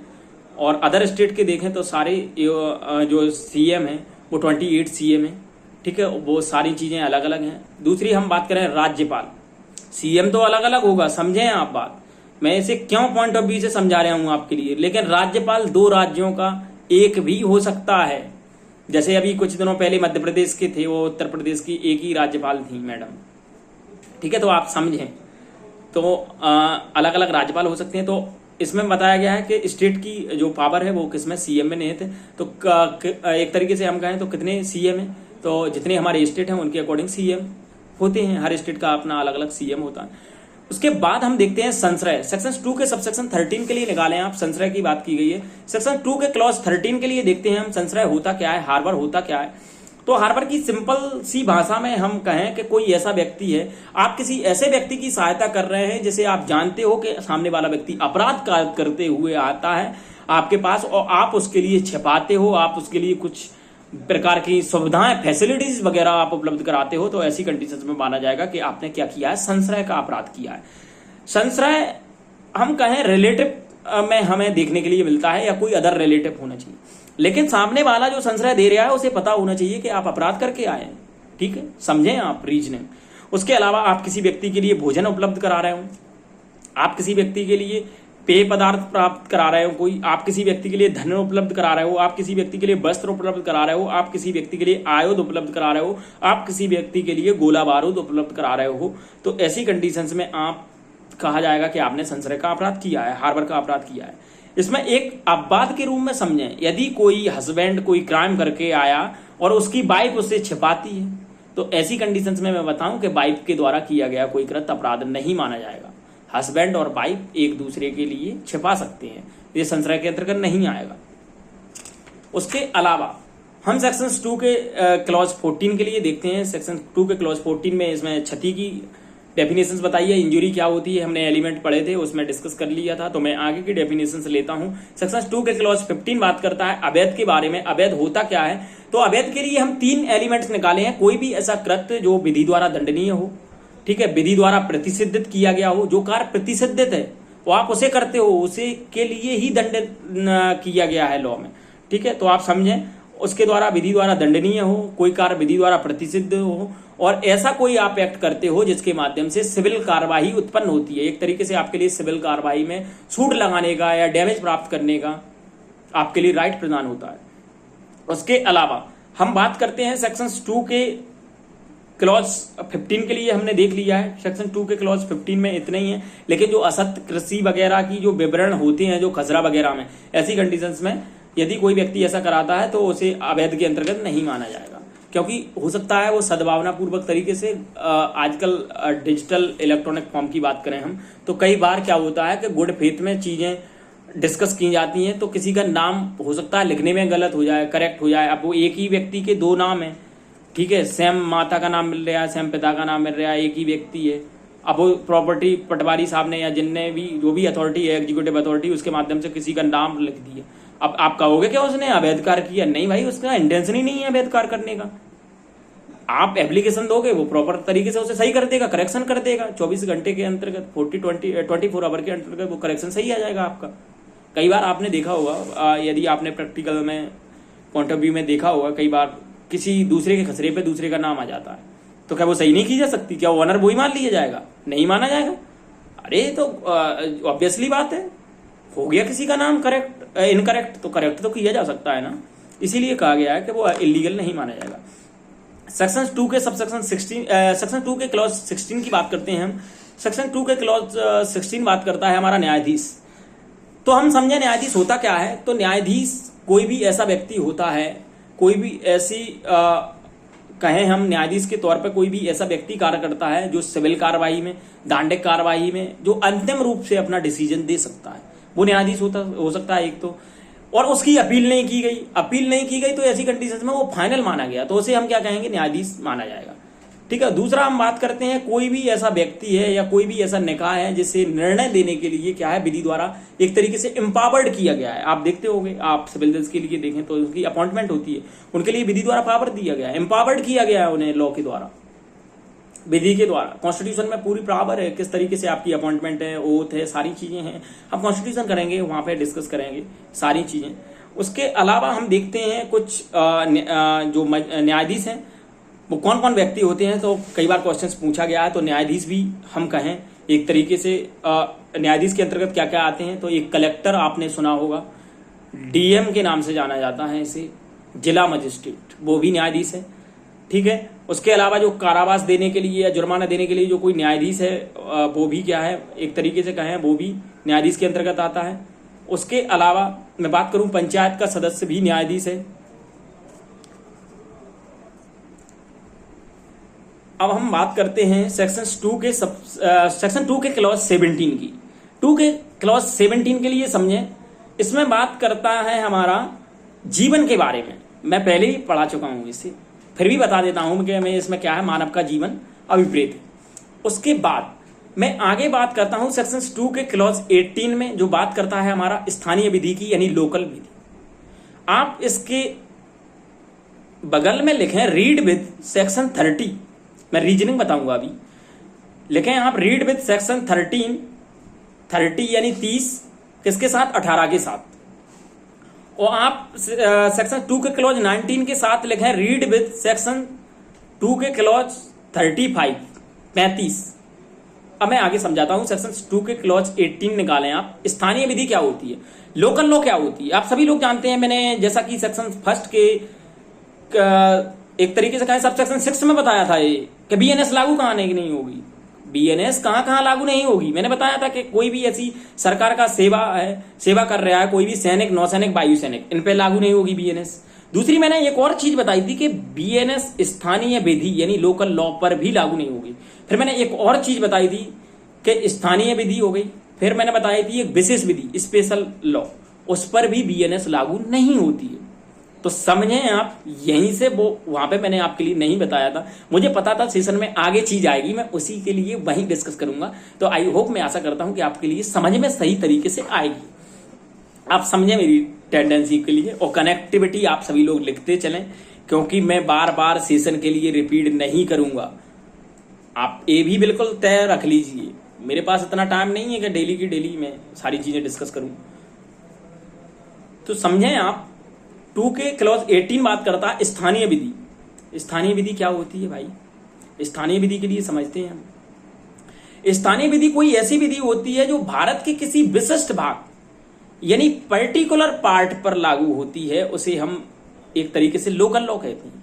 लोकल लॉ के लिए इलस्ट्रेशन समझें आप, एग्जांपल लेता हूं मैं आपके लिए। आपने MPLRC सभी लोगों ने पढ़ा होगा, मध्य प्रदेश भू राजस्व संहिता 1959 या MP एकोमोडेशन एक्ट 1961, आप सभी लोगों ने पढ़ा है। तो क्या है, ऐसी कंडीशंस में ये लोकल लॉ है, ये उत्तर प्रदेश पे लागू नहीं होंगे, झारखंड पे लागू नहीं होंगे, छत्तीसगढ़ पे लागू नहीं होंगे, केवल मध्य प्रदेश पे लागू होंगे। तो ऐसी कोई विधि जो पर्टिकुलर किसी क्षेत्र पर या पर्टिकुलर किसी भाग पर लागू होती है, पर्टिकुलर एरिया पे लागू होती है, तो ऐसी विधि के लिए हम क्या कहते हैं? स्थानीय विधि कहते हैं, लोकल लॉ कहते हैं। दूसरी मैं बात करता हूं सेक्शन 2 के क्लॉज 30 की। मैंने बताया है विशेष विधि क्या होती है। सेक्शन 2 का क्लॉज 30 निकालें आप, विशेष विधि की वहां पे बात की गई है। विशेष विधि कोई ऐसी विधि होती है जो किसी विशिष्ट विषय पर लागू होती है, यानी पर्टिकुलर सब्जेक्ट पे लागू होती है, उसे हम विशेष विधि कहते हैं। तो विशेष विधि के लिए हम इलस्ट्रेशन लेते हैं, किसी विशिष्ट विषय यानी सब्जेक्ट की बात करना है, समझें आप। आपने SC/ST एक्ट पढ़ा हुआ सभी लोगों ने, ये क्या है? विशिष्ट सब्जेक्ट। दूसरा आपने NDPS पढ़ा हुआ, ये क्या है? विशिष्ट सब्जेक्ट, पर्टिकुलर सब्जेक्ट, ठीक है। तो उन पे BNS लागू नहीं होगी, समझें आप, ना तो लोकल लॉ पे ना उस पे। मैंने ऑलरेडी सेक्शन 1 की क्लॉज 6 में बताया है आपके लिए क्यों लागू नहीं होगी। मैंने रीजनिंग भी दी है आपके लिए, क्योंकि उनके अलग लॉ है, उनकी अलग प्रोसेस है, उसके अनुसार उसका लॉ चलेगा। और एक कौन सा लॉ है अपना? ये तो जनरल लॉ है। यदि उनमें कोई प्रावधान नहीं है तब इनके अकॉर्डिंग चलेगा, उनका अलग चलेगा। ट्रायल कितने दिन में कंप्लीट की जाएगी, कितनी क्या प्रोसेस रहेगी, जब हम SC/ST एक्ट के लिए डिफाइन करेंगे तो और डिस्कस करेंगे, तो और सारी चीजें गहराई से समझेंगे। अभी मैं सिंपल पॉइंट ऑफ व्यू से समझाने के पर्पज से आप इतना ध्यान रखें। उसके अलावा आप सेक्शन 2 का क्लॉज 19 निकालें। सेक्शन 2 का क्लॉज 19 बात करता है हमारा पुरुष के बारे में, जिसे मैंने 35 से कनेक्ट किया था। क्या बात करते हैं इसमें? पुरुष। और सेक्शन 2 के क्लॉज 35 बात करती है स्त्री के बारे में, ठीक है, महिला के बारे में। तो 2 का क्लॉज 19 बात करता है पुरुष के बारे में, किसी भी आयु का मानव नर। MCQ यहां से बनेगा, वो देखें, वो कहेंगे पुरुष से 5 वर्ष से कम आयु का, 10 वर्ष से कम आयु का, किसी भी आयु का, इनमें से कोई नहीं।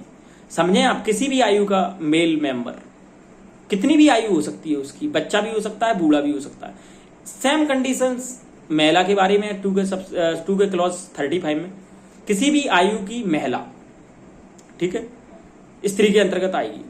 उसके बाद अब हम सेक्शन 2 के क्लॉज 20 के लिए डिस्कस करता हूं मैं। इसमें बात करते हैं ईयर और मास।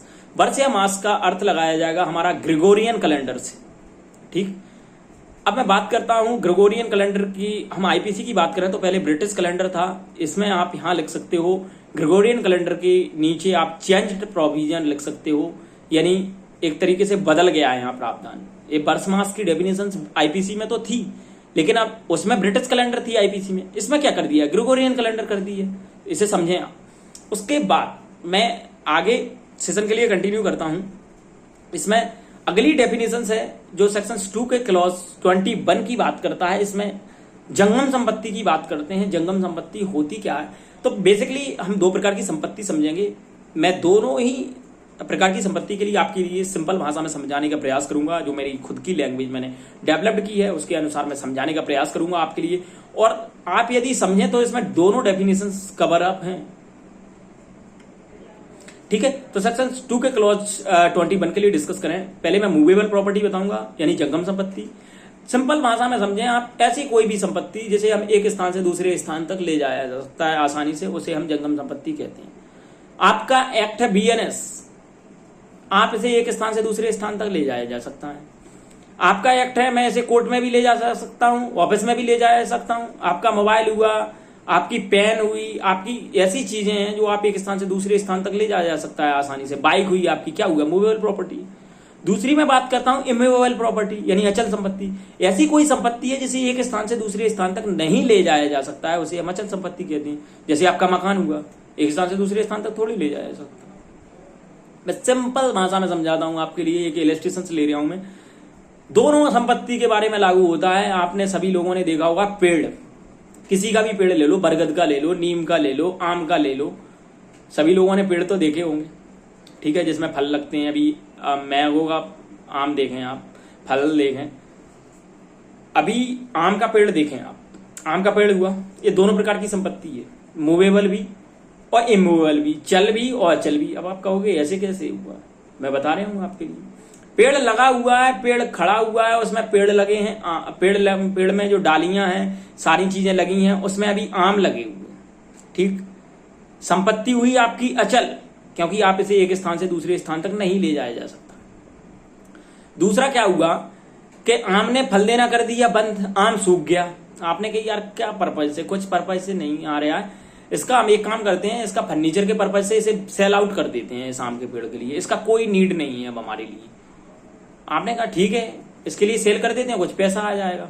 ये तो खराब ही हो रहा है, वृक्ष, लकड़ी खराब हो रही है, इसकी दीमक लग रही है। तो आपने क्या किया, उसके लिए सेल आउट कर दिया किसी थर्ड व्यक्ति के लिए।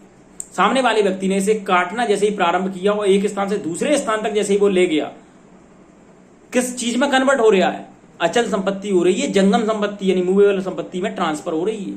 ऐसे अब जैसे ही वो लकड़ियों में उनने काटा वृक्ष के लिए, अब एक स्थान से दूसरे स्थान तक आसानी से ले जाया जा सकता है, कन्वर्ट हुई जंगम संपत्ति में। आपके लिए समझ में आ रहा होगा इलस्ट्रेशन।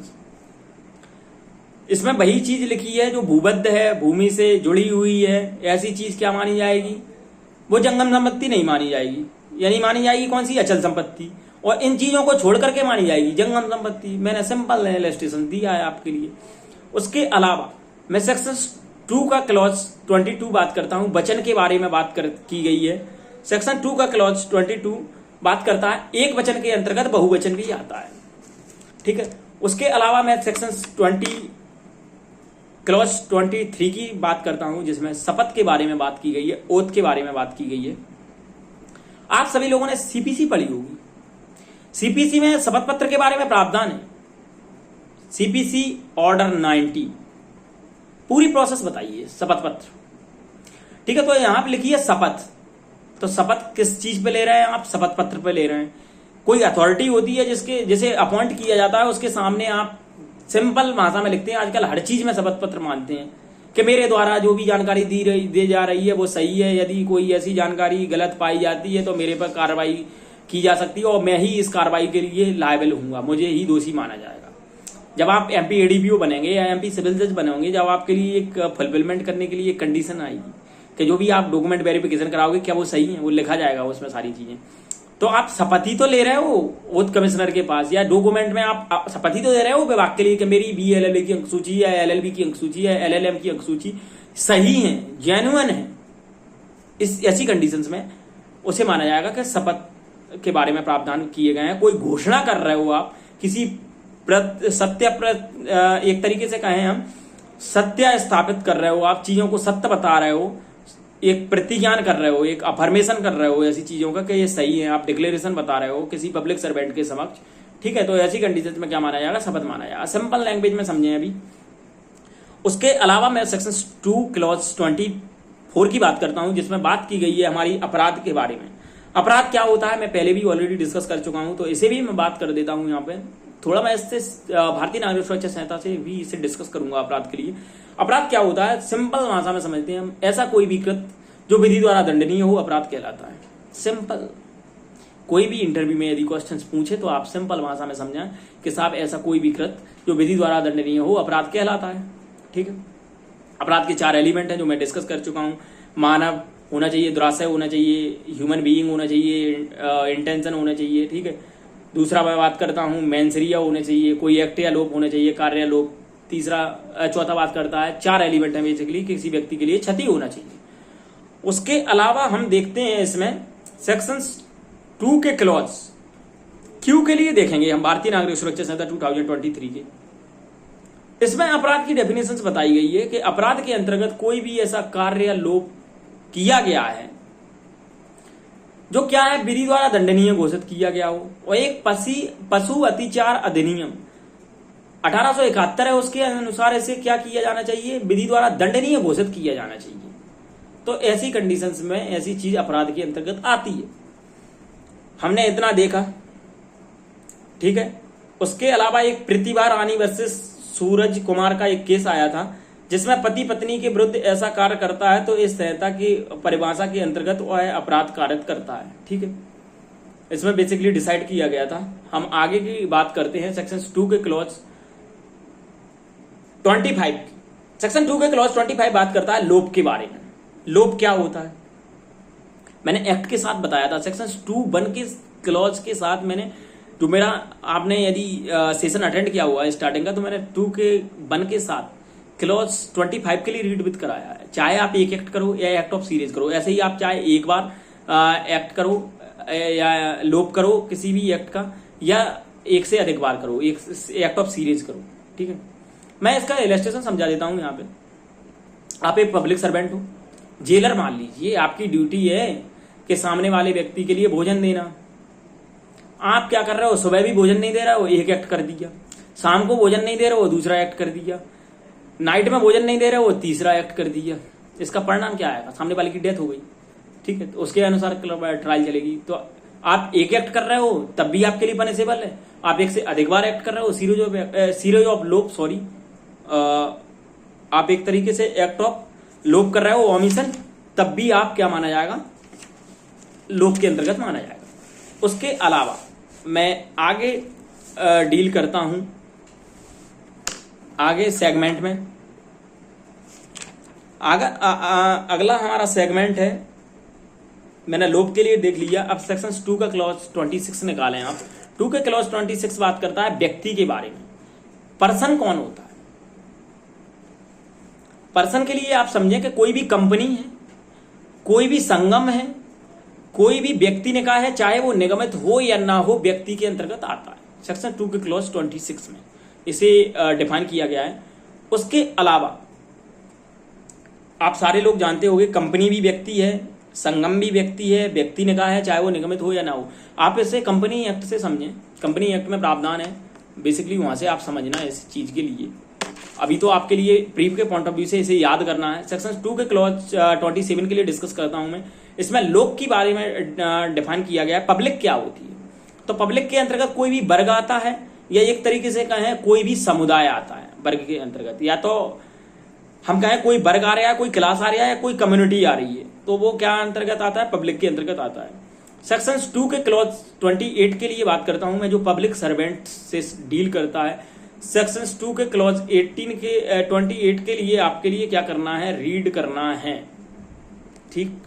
सेक्शन 2 के क्लॉज 28 के लिए आपके लिए क्या करना है, याद करना है सारे लोगों के लिए। इसमें बात की गई है पब्लिक सर्वेंट यानी लोक सेवक। लोक सेवक होता क्या है? इसमें 11 प्रकार के कांड्स दिए गए हैं पब्लिक सर्वेंट में। तो पब्लिक सर्वेंट में हम देखते हैं 11 कंडीशंस बताई गई हैं पब्लिक सर्वेंट में। तो पब्लिक सर्वेंट के लिए हम देखते हैं, बेसिकली डिस्कस करते हैं पब्लिक सर्वेंट के लिए। तो इसके लिए मैं शॉर्ट में डिस्कस करूंगा, आप लॉन्ग तरीके से इसे पढ़ के आएंगे। यदि फिर भी आपका कोई डाउट होता है तो मैं सेशन के लास्ट में आपके लिए जरूर डिस्कस करूंगा। तो पब्लिक सर्वेंट 11 तरीके के व्यक्ति बताए गए हैं जो पब्लिक सर्वेंट माने जाएंगे। पहला हम बात करते हैं तीनों सेनाओं का कोई आयुक्त वगैरह है, वो पब्लिक सर्वेंट है। दूसरा मैं बात करता हूं कोई न्यायाधीश है, जज वगैरह है, वो भी पब्लिक सर्वेंट है। तीसरा मैं बात करता हूं न्यायालय का ऑफिसर है, कोई बाबू वगैरह है, कोई क्लर्क वगैरह है, वो भी पब्लिक सर्वेंट है। चौथा मैं बात करता हूं जूरी असेसर है, जो अभी खत्म कर दिया गया है एक तरीके से, लेकिन पब्लिक सर्वेंट फिर भी माना जाएगा ये, ठीक है। मध्यस्थ बात करता है, पब्लिक सर्वेंट है, ठीक है। उसके बाद जेलर वगैरह है, वो क्या है, पब्लिक सर्वेंट है। थाना अधिकारी है, टीआई है, ठीक है, वो भी पब्लिक सर्वेंट है। सरकार की ओर से संपत्ति की रेखदेख करने वाला व्यक्ति है, वो भी पब्लिक सर्वेंट है। ग्राम की संपत्ति की रेखदेख कर रहा है, वो भी पब्लिक सर्वेंट है। उसके अलावा हम देखते हैं निर्वाचन अधिकारी, आप इलेक्शन कराते हैं, जो हमारे इलेक्शन कमीशन होते हैं उसके अधिकारी हैं, वो भी पब्लिक सर्वेंट है। और सरकार की सेवा से वेतन या अधिकार वगैरह प्राप्त हुए हैं ऐसे व्यक्ति के लिए, वो भी पब्लिक सर्वेंट है। इतनी डेफिनेशन हमने समझी, तो इतनी डेफिनेशन से मुझे समझ में आया कि कोई भी ऐसा व्यक्ति जिसे सरकार के द्वारा अपॉइंट किया जाता है, सरकार के द्वारा सैलरी प्रदान की जा रही है, सरकार के द्वारा नियुक्ति प्रदान की जा रही है, तो ऐसे व्यक्ति के लिए हम पब्लिक सर्वेंट की डेफिनेशंस में क्लॉज कवर अप होगा। इसमें कुछ केस लॉ हैं, इसमें बताया गया कौन पब्लिक सर्वेंट है, कौन पब्लिक सर्वेंट नहीं है। तो एक केस आया था, बहुत ही लेटेस्ट केस है और कई बार इंटरव्यू में पूछा गया है, क्या विधायक लोक सेवक है? तो मैं आपके लिए बता दूं कि विधायक लोक सेवक नहीं है, भले ही वो 5 साल के लिए अपॉइंटमेंट किया गया है, ठीक है, क्योंकि उसे सरकार की जो निधि है उससे सैलरी नहीं मिलती है, उसे अलग तरीके से जो कॉन्स्टिट्यूशन में प्रावधान है सैलरी के, समझें आप, उस सैलरी उसे अलग तरीके से प्रदान की जाती है, तो वो पब्लिक सर्वेंट नहीं है। तो करुणानिधि वर्सेस भारत संघ के मामले में बताया गया है कि जो मुख्यमंत्री है या ये करुणानिधि वाले मामले में तो बताया गया है कि पब्लिक सर्वेंट के बारे में, करुणानिधि वर्सेस भारत संघ, यदि वो क्या है मुख्यमंत्री वगैरह है या कोई मंत्री वगैरह है जो शासन से वेतन प्राप्त करता है तो वो पब्लिक सर्वेंट है, इसे यहां समझें। और दूसरा, मैं विधायक की बात कर रहा हूं तो विधायक लोक सेवक नहीं है, क्योंकि उसे सरकार के द्वारा सैलरी नहीं दी जाती, ठीक है। उसके बाद आप समझें होमगार्ड वगैरह है, वो भी पब्लिक सर्वेंट है। आप समझें होमगार्ड की जो अपॉइंटमेंट है वो सरकार के द्वारा नियुक्त की जाती है और उसके द्वारा ही उसे क्या दिया जाता है, वेतन दिया जाता है। उसके अलावा एक लैंडमार्क जजमेंट है रमेश बालाकृष्ण वर्सेस महाराष्ट्र राज्य, ठीक है। इसमें बताया गया है कि क्या कोतवाली हैं जो लोक सेवक हैं जो जनरली पुलिस स्टेशन में रहते हैं, तो जी हाँ, क्योंकि इसकी नियुक्ति है, मैं आपके लिए बता दूं, वो स्टेट गवर्नमेंट के द्वारा की जाती है। एक दोगा वर्सेस स्टेट ऑफ महाराष्ट्र राज्य है, ठीक है। उसके अलावा जो भी एक लिस्ट है मैं आपके लिए प्रोवाइड कर दूंगा, कौन लोक सेवक है कौन लोक सेवक नहीं है। आप और समझें, एक केस और आया था, ये भी बहुत ही महत्वपूर्ण केस है, RS नायक वर्सेस AR अंतुले। केस के माध्यम से बताया था कि जो भी केंद्र सरकार से वेतन प्राप्त नहीं करता है, राज्य की निधि से प्राप्त नहीं कर रहा है जो वेतन, तो उसके अंतर्गत क्या है, वो लोक सेवक नहीं माना जाएगा। क्या संसद लोक सेवक है? एम करुणानिधि के बारे में मामले में कहा गया था कि भाई सांसद भी लोक सेवक है, क्योंकि सांसद के लिए सरकार द्वारा ही क्या दिया जाता है, वेतन दिया जाता है।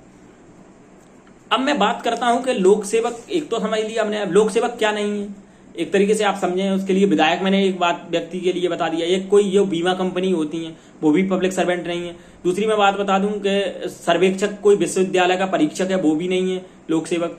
या तीसरा, कोऑपरेटिव सोसाइटी के जो अध्यक्ष वगैरह रहते हैं ना, वो भी क्या है, पब्लिक सर्वेंट नहीं है। उसके बाद वह सेक्शन 28 के लिए आप समझें, क्योंकि जितने भी आप माइनर एक्ट समझोगे, जितने भी हम जो MP ADPO के सेशन में जो डिस्कस करेंगे उसमें पब्लिक सर्वेंट की डेफिनेशंस डिस्कस की जाएगी, तो वहां पे 2 के क्लॉज 28 के लिए समझें आप, ठीक है, जो नए सिरे से हम समझेंगे उसके लिए। अब हम बात करते हैं, इसमें एक खंड और आया था, साधारण खंड अधिनियम 1897 की धारा 3, इसमें स्थानीय प्राधिकारी की बात की गई है। लोकल अथॉरिटी के अंतर्गत जो कंपनी अधिनियम है उसकी सेक्शन 2 के क्लॉज 45 में जो सरकार से वेतन प्राप्त करता है उसे हम क्या कहते हैं, पब्लिक सर्वेंट कहते हैं, ठीक है। सेक्शन नगर पालिका का आयुक्त है वो लोक सेवक है, आप इस पे VIP लिखें, इलस्ट्रेशंस में बताया गया है, कई बार पूछा गया है MP सिविल जज एवं MP ADPO एवं अदर जुडिशरी एग्जामों में, ठीक है। और सेक्शन 2 का क्लॉज 29 समझें आप, विश्वास करने का कारण के बारे में बात की गई है, तो पर्याप्त कारण है यदि आपके लिए रीजनेबल बिलीव करने का, तो उसे विश्वास करने के कारण के अंतर्गत माना जाएगा। सेक्शन 2 का क्लॉज 30 में पहले डिसाइड कर चुका हूं विशेष विधि के बारे में। सेक्शन 2 का क्लॉज 31 निकालें आप। 31 बात करता है वैल्यूएबल सिक्योरिटी यानी मूल्यवान प्रतिभूति। क्या होती है मूल्यवान प्रतिभूति? आप सभी लोगों ने सुना होगा, वैल्यूएबल सिक्योरिटी मूल्यवान प्रतिभूति होती क्या है? ऐसी कोई प्रतिभूति जिससे किसी व्यक्ति के लिए कोई अधिकार है वो मिल जाए, सृजित हो जाए, क्रिएट हो जाए, अंतरित हो जाए, निर्वापित हो जाए, या कोई अधिकार है आप छोड़ दो, या कोई ऐसा अधिकार आपके लिए स्वीकार कर लो ऐसे दस्तावेज के माध्यम से। तो मूल्यवान प्रतिभूति एक दस्तावेज है जिसके माध्यम से आपके लिए एक तरीके से राइट मिलता है लीगल, तो उसे हम कहते हैं मूल्यवान प्रतिभूति, ठीक है। मूल्यवान प्रतिभूति पे कई केस लॉ हैं, जैसे मैंने बताया पासपोर्ट है, डैनियल बनाम राज्य के मामले में बताया था कि मूल्यवान प्रतिभूति है, ठीक है। उसके अलावा एक सुप्रीम कोर्ट का केस था ईश्वर लाल वर्सेस राज्य 1969 के मामले में बताया गया था कि आयकर जो निर्धारण करते हैं जो अधिकारी हैं होते हैं, तो वो भी क्या माना जाएगा, एक तरीके से मूल्यवान प्रतिभूति मानी जाएगी, ठीक है। दूसरा हम बात करते हैं भाऊ साहब कालू पाटिल वर्सेस राज्य के मामले में। मैंने बताया था कूट रचित प्रमाण पत्र से महाविद्यालय में प्रवेश किया है आपने, तो वो भी क्या है, मूल्यवान प्रतिभूति। आप जो चरित्र प्रमाण पत्र है या कोई अंकसूची आप फर्जी बना रहे हैं, मूल्यवान प्रतिभूति तो है ही एक तरीके से। आप नौकरी ले रहे हैं, आप एडमिशन ले रहे हैं उस फर्जी अंकसूची से, क्यों आप फ्रॉड कर रहे हो आप सामने वाले क्योंकि जो जेन्युइन अंक सूची है, जो पढ़ के आया है व्यक्ति, उसी के लिए तो एडमिशन देंगे हम, हर किसी के लिए थोड़ी देंगे। तो इसीलिए क्या माना जाएगा, इसे जो आपका मूल्यवान प्रतिभूति है आपके लिए अधिकारी तो दे रहा है 12th की अंक सूची, अभी एडमिशन हो रहे हैं करंट में। यदि आपके पास बीए की अंक सूची है जब भी तो आप एलएलबी में एडमिशन ले पाओगे। आपके पास बीए की फर्जी अंक सूची लेके आ गए आप, अब कह रहे नहीं हमारा तो एडमिशन होगा, नहीं होगा आपका एडमिशन। आप क्या कर रहे हो, एक तरीके से आप अपराध क्रिएट कर रहे हो सकता है आप गुड फेथ में कर रहे हो कि मेरा लॉ हो जाएगा, लेकिन आपने अपराध कर दिया। आप समझे, गुड फेथ की भावना है सम्यक सतर्कता, सम्यक ध्यान और विश्वास, सारी चीजें होना चाहिए। ऐसा नहीं है कि मैं अपने मन में सेटिस्फाई हो गया कि मैं तो गुड फेथ में मैं वकील साहब बनूंगा फ्यूचर में। अरे भाई पहले बीए करो, फिर एलएलबी करो, फिर 3 ईयर की प्रैक्टिस करो, उसके बाद ही बनोगे जज साहब, उसके बाद ही आप एलिजिबल हो। जैसा कि जैसे कि अभी एक केस आया रिसेंटली 20 मई 2025 में, जजेस bar association versus union of India. इसमें बताया गया है कि 3 ईयर की मिनिमम प्रैक्टिस मांगी गई है कोर्ट के माध्यम से, और सभी व्यक्तियों के लिए क्या है, जिस व्यक्ति की 3 साल की प्रैक्टिस है एलएलबी के बाद, वो व्यक्ति ही एलिजिबल होगा एमपी सिविल जज के एग्जाम देने के लिए। अभी बेसिकली क्या था इससे पहले रूल कि कोई भी व्यक्ति यदि उसका लॉ कंप्लीट है विदाउट रजिस्ट्रेशन के अपीयरेंस होकर जज व्यक्ति बन सकता था, लेकिन अब संभव नहीं है। सुप्रीम कोर्ट ने स्पष्ट कहा है, स्पष्ट निर्देशित किए हैं। मैंने इस पे एक दिन सेशन रखूंगा पूरा, जब मैं इसे डिस्कस करूंगा। इसमें क्लर्क वगैरह के लिए भी इंक्लूड किया गया है, और जनरली सुप्रीम कोर्ट ने क्यों होल्ड किया है तो मैं थोड़ी रीजनिंग आपके लिए बता देता हूं। सुप्रीम कोर्ट ने कहा है कि आप थ्योरेटिकल और प्रैक्टिकल दोनों पॉइंट ऑफ व्यू से समझें कि हम एक जज व्यक्ति के लिए अपॉइंट कर रहे हैं, और एक जज के लिए थ्योरेटिकल और प्रैक्टिकल दोनों ही आना कंपलसरी है। आप ऐसे ऐसे मामले सुनते हो जो स्टार्टिंग से बिना प्रैक्टिकल के एक तरीके से उनकी जटिलताओं को समझना संभव नहीं है। तो सुप्रीम कोर्ट ने कहा कि किसी भी कंडीशंस में 3 ईयर का प्रैक्टिस रूल है वो सही है, और उसको लाया जाना चाहिए, जिससे व्यक्ति ये कोर्ट का एटमॉस्फेयर देखेगा, उससे चीजों को समझेगा, और जब वो चीजें समझेगा तो वो जो अपना जुडिशियल माइंड है उसे अप्लाई करेगा। तो उसके माध्यम से क्या होगा, जो हमारी प्रोसेस है उसमें एक तरीके से कहें तो जो कमियां दिखाई आ रही हैं जुडिशरी में, जो जुडिशरी को लिए लग रहा है अपने जो सिस्टम में, किस तरीके से जल्दी व्यक्तियों के लिए न्याय प्रदान करे। एक थ्योरी सुनी होगी आपने, जस्टिस डिले जस्टिस डिनायल, तो एक प्रॉपर तरीके से एक अपॉइंटमेंट भी है। तो उन्होंने कहा है कि प्रॉपर हम अपॉइंटमेंट देंगे जज बनने के बाद, 1 वर्ष का हम अपॉइंटमेंट ट्रेनिंग के लिए पीरियड भी रखा है जुडिशरी ने। हम जजों के लिए अच्छी तरीके से ट्रेंड करेंगे, अच्छे लोगों के लिए रखेंगे जुडिशरी में, और 3 ईयर का प्रैक्टिस जिसके पास होगा वही व्यक्ति एक तरीके से इस फॉर्म के लिए फिलअप करेगा और जज बनने के लिए योग्य होगा। एलिजिबल हम कब बना रहे हैं आपके लिए, आप एग्जाम नहीं दे सकते कि नहीं मैं तो ट्राई कर रहा हूं 3 साल के बाद आप मुझे अपॉइंटमेंट करना, नो, मना कर दिया।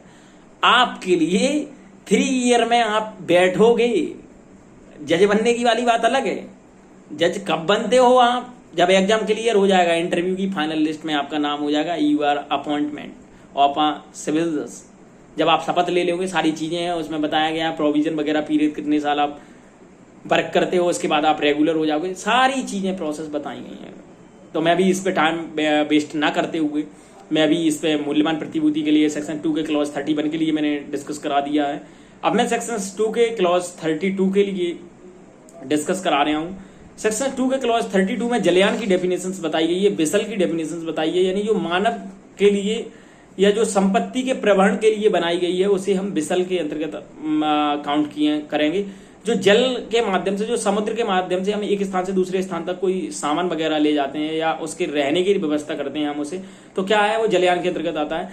तीसरा, हम सेक्शन 2 के क्लॉज 33 के लिए बात करें तो स्वेच्छा की बात की गई है। स्वेच्छा होती क्या है, आप सभी लोगों ने वर्ड देखा होगा स्वेच्छा। एक तो किसी व्यक्ति के साधनों से आप पता कर सकते हो कि व्यक्ति स्वेच्छा से कार्य कर रहा है।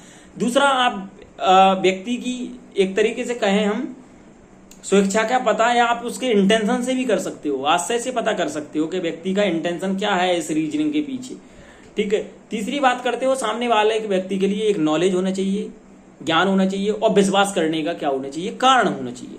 तो ये सारी चीजें हमारी समझी जाएंगी स्वेच्छा के अंतर्गत। इसका एक इलस्ट्रेशन से नीचे दिया है, इंपोर्टेंट इलस्ट्रेशन से, उसके बारे में मैं समझाता हूं आपके लिए कि ए के लिए क्या करता है, ये क्या करता है, एक व्यक्ति है वो क्या करता है, बी के घर में आग लगा देता है। उसका कोई इंटेंशन नहीं है बी को मारने का, और बी की डेथ हो गई। वो बहुत दुखित हुआ, ये अरे यार मेरे हाथ से गलत हो गया, मेरा इंटेंशन तो चोरी करने का था और सामने वाले की मृत्यु हो गई। ऐसी कंडीशंस में मुझे बड़ा दुख हुआ है इस चीज़ का। ठीक है, मेरा उसे मृत्यु कारित करने का था ही नहीं, मेरा तो लूट करने का इंटेंशन था। अब ऐसी कंडीशंस में आपने जो अपराध किया है, आप भले ही दुखित हो, ऐसी कंडीशंस में आपके द्वारा किया गया कृत्य माना जाएगा कि आपने मृत्यु कारित यदि व्यक्ति की कर दी है तो ऐसी कंडीशन में माना जाएगा कि आपने स्वेच्छा मृत्यु कारित की है। स्वेच्छा वर्ड क्यों जोड़ा गया है? आप किसी के घर में आग लगाओगे, सामने वाला व्यक्ति मरेगा नहीं तो क्या होगा? ये तो आप प्रिज्यूम करते हो ना, तीनों चीजें आ रही हैं वॉलंटरी में। आप जानते भी हो, आपको ज्ञान भी है, आपका इंटेंशन भी है, आपका रीजन टू बिलीव भी है। आप किसी व्यक्ति के घर में रात में लूट करने के आशय से गए, आपने आग लगा दी। आप जनरली माइंड अपना खुद का अप्लाई करें, सामने वाले व्यक्ति मरेगा नहीं। ठीक है, तो स्वेच्छा के अंतर्गत आता है। इसमें एक केस था अलगा बनाम नगर पालिका मुंबई के नाम से। सेक्शन 2 के क्लॉज 24 बात करता है बिल के संबंध में। बिल के संबंध में वसीयत से अभिप्रेत है। वसीयत आप सभी लोगों ने बनाई होगी या देखी होगी। वसीयत वसीयत होती क्या है? मैं अपनी प्रॉपर्टी के लिए किसी थर्ड व्यक्ति के नाम करना चाहता हूं। ठीक, मैं करता हूं एक लीगल डॉक्यूमेंट तैयार वसीयत का। अब मैं चाहता हूं जिंदा में कोई नहीं ले मेरी प्रॉपर्टी, मेरे मरने के बाद मेरी संपत्ति मेरे लड़कों में या मेरी फैमिली में किस तरीके से डिस्ट्रीब्यूशन की जाती है, मैं सब व्यक्तियों के लिए बता देता हूं कि बड़ा बेटा वहां का हिस्सा लेगा, छोटा बेटा है वहां का लेगा, मझला बेटा वहां का लेगा, और बेटियां मेरे यहाँ का हिस्सा लेंगी, बहुएं यहाँ का हिस्सा लेंगी। मैंने सारी चीजें लिख दी वसीयत में। ये मकान इसका हुआ, ये मकान उसका हुआ।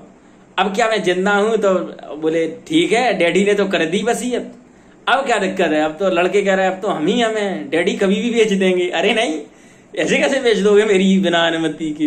अभी मैंने डॉक्यूमेंट तैयार किया श्रीमान, राइट तो मेरे ही पास है। मेरे मरने के बाद आप इसके लिए एग्जीक्यूशन में ला सकते हो।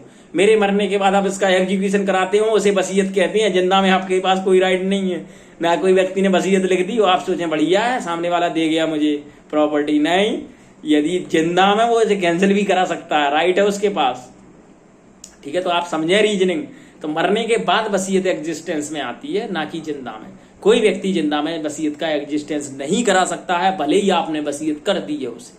ठीक, आई होप, मैं आशा करता हूं कि आपको सेशन समझ में आ रहा होगा। प्लीज कंटिन्यू बने रहें सेशन में, मैं आगे डिस्कस कर रहा हूं।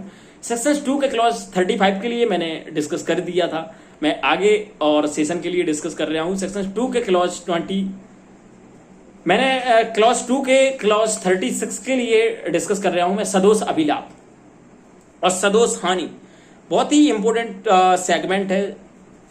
कई लोगों का कन्फ्यूजन रहता है कि सदोष अभिलाप और सदोष हानि बड़ी कन्फ्यूजन का विषय है, कैसे हम इसे दूर करें। तो सदोष अभिलाप का मतलब होता है कि आप विधि विरुद्ध साधनों द्वारा, यानी आप इलीगल मीन्स का यूज कर रहे हो, द्वारा ऐसी संपत्ति का सदोष अभिलाप प्राप्त करते हो जिसका अभिलाप प्राप्त करने के लिए आप वास्तविक रूप से हकदार नहीं हो। विधि विरुद्ध साधनों द्वारा आप समझें रीजनिंग। मेरी प्रॉपर्टी है, सामने वाले व्यक्ति के लिए क्या मेरी संपत्ति पे कोई मतलब मैंने यदि उसे सेल नहीं की है, क्या वो मेरी संपत्ति पे विधि विरुद्ध तरीके से खेती कर सकता है? नहीं कर सकता।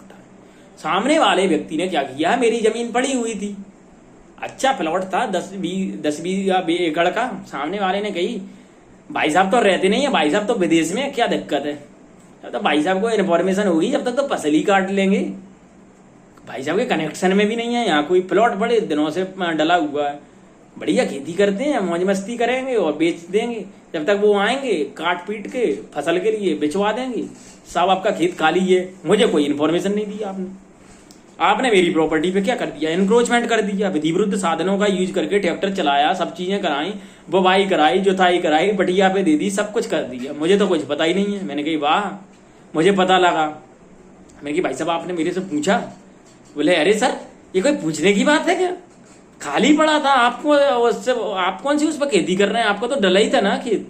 अरे मैंने कही तो क्या है साहब, यार ये तो गलत बात है ना आपकी, आपको मुझसे पूछना चाहिए था ना, मेरी संपत्ति है। अरे तो बोले कोई दिक्कत नहीं है, मैंने ये वाली फसल तो कर ली, अगली बार से भैया तो मैं अगर ऑब्जेक्शन है तो मैं नहीं करूंगा। मैंने क्या किया, गलत तरीके से लाभ लिया है, मुझे वास्तविक रूप से मैं इंटाइटल नहीं हूं। क्या मुझे वास्तविक रूप से संपत्ति का अधिकार है? नहीं है मुझे, क्योंकि संपत्ति का ओनर तो कोई दूसरा व्यक्ति है, थर्ड व्यक्ति है। तो भाई मैं कैसे कर सकता हूं दूसरे की संपत्ति पे खेती? नहीं कर सकता हूं। इसलिए बताया गया है कि जिसका मैं वैध रूप से हकदार नहीं हूं और मैं ऐसे लाभ के लिए प्राप्त करता हूं जिसका मैं वास्तविक रूप से हकदार हूं ही नहीं, तो उसे हम कहते हैं क्या? सदोष अभिलाभ, यानी गलत तरीके से लाभ प्राप्त करना। गलत तरीके से तो कर रहे हैं हम। दूसरा होता है सदोष हानि। सदोष हानि का मतलब होता है विधि विरुद्ध साधनों के माध्यम से जिसकी हानि उठाने वाला व्यक्ति वैध रूप से हकदार ना हो। सिंपल इलस्ट्रेशन ले, चोरी का आप गए, विधि विरुद्ध साधनों का आपने यूज किया, दूसरे की मोटरसाइकिल ले गए आप चुरा करके, अब आप दूसरे के घर में चोरी करने के इंटेंशन से गए। अब आप मुझे बताइए, क्या आप जिसके घर में चोरी करने के लिए गए हैं, क्या वो वैध रूप से हानि उठाने का हकदार है? नहीं है, क्योंकि भाई उसकी संपत्ति है तो वो यूज करेगा। लेकिन आपने क्या किया? उसकी संपत्ति को चोरी कर दिया, तो उसका तो वो हकदार था नहीं ना एक तरीके से वैध रूप से हानि उठाने का। आपने क्या किया? उसे हानि पहुंचाई है। तो सदोष अभिलाभ के लिए देखें हम, और सदोष अभिलाभ के लिए सेक्शन 2 के क्लॉज 36 में बताया गया। सदोष हानि को क्लॉज 2 के क्लॉज 37 में डिफाइन किया गया है, सदोष हानि। ये सारी चीजें हमने डिस्कस कर ली हैं। अब मैं अगला सेशन डिस्कस करता हूं, अगला क्लॉज सेक्शन 2 के क्लॉज 38, जिसमें बात किया गया है सदोष अभिलाभ प्राप्त करना और सदोष हानि प्राप्त करना ये क्या चीज होती है। इसके लिए भी हम देखते हैं सिंपल भाषा में, यानी सदोष अभिलाभ होता है जिसका आप गलत तरीके से फायदा प्राप्त करते हो, सिंपल भाषा है। और सदोष हानि क्या होता है? उसकी संपत्ति की हानि करना एक तरीके से जिसका वो वैध रूप से उठाने का हकदार नहीं है, आप गलत तरीके से यूज कर रहे हो। सेक्शन 2 के क्लॉज 39 में बताया गया है शब्द और अर्थ, शब्द और पद के बारे में बताया गया है। बेसिकली बताया गया है वर्ड्स और एक्सप्रेशन, इसका क्या अर्थ माना जाएगा? तो इसका अर्थ लगाया जाएगा कोई भी शब्द या पद यदि कोई बीएनएस में परिभाषित नहीं किया गया है तो उसका अर्थ हम किस किस एक्ट से लगाएंगे। तो उसका एक्ट है, पहला एक्ट बताया गया है भारतीय नागरिक सुरक्षा संहिता 2023 से उसका अर्थ लगाया जाएगा। एक आपने सूचना अधिनियम का एक्ट सुना होगा, सूचना प्रौद्योगिकी अधिनियम, जिसे शॉर्ट में आईटी के नाम से जाना जाता है, इंफॉर्मेशन टेक्नोलॉजी 2000, एएमपी एडीपीओ का सब्जेक्ट है। तो उसके अंतर्गत उसका अर्थ लगाया जाएगा। मैंने सिंपल लैंग्वेज में सेक्शंस 1 से लेकर के सेक्शंस 2 तक क्लियर तरीके से बताया, डेफिनेशंस क्लॉज